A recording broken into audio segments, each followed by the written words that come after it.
Well, hi, I'm Jim Barnhart, and I think I've been coming here since, I know that I've been actively coming since about 2014, probably started coming off and on 2013, have found a home here. This is the church where I belong and I feel welcome.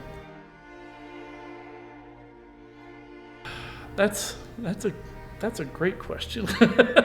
So, I think it's helped me to understand who God is, and then what kind of role He's played throughout the history of Israel and the history of the church, and therefore in my history. And so I think that's what's appealing, is that when I read these stories and I find some common ground, I'm like, okay, He's speaking to me with that as well. And every now and then you get a passage, you're like, ooh, that's right where I am. And I found that in several places, and those types of places I tend to hold on to. Psalms 139 speaks to me all the time. Romans 8:28, I tell people, is my life verse, so look that up.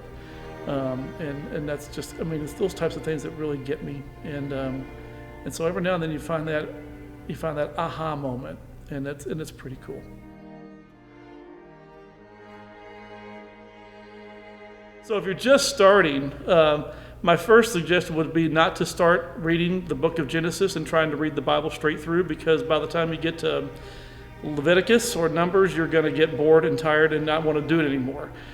So I would find something, I tell people to start in the gospel and read a gospel. I like Mark because it's simple, it's short.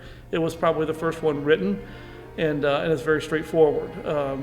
John's a little wordy, and so you might want to wait for that a little bit. But start with the gospel, and then if you got questions in there, get a good study Bible. That's one of the things that I use a lot. Is I have a study Bible that I use, have some footnotes on it, and it'll have references to the Old Testament that you can go back and say, make that connection.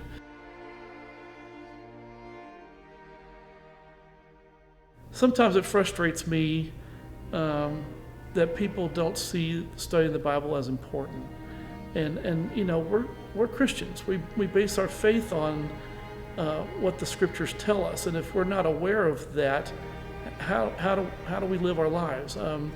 Lots of years ago there was this movement of what would Jesus do, WWJD, and everybody would have their little wristbands that they would wear with WWJD. And I remember, again, I was at a convention one time, and there was this big wristband that had all these letters on it, and it stood for, how can you ask what Jesus would do when you don't know what He did? And, so I'm like, what would Jesus do? Well, I don't know, because I haven't read about what Jesus did. So read about what Jesus did, then decide what would Jesus do. The other thing I tell people, I said, I teach lessons all the time, and I listen to sermons all the time, and I tell people, don't take my word for it. Look it up. Verify it yourself, because I might be wrong. I might have misinterpreted that. You might see it in a different way than I saw it. And so I think that's important, that we actually look it up and dig into it and find out, is this for real? And when you have questions, look for the answers. Don't just kind of come up with your answers on your own, because the scripture will guide you in a lot of ways that you're not aware.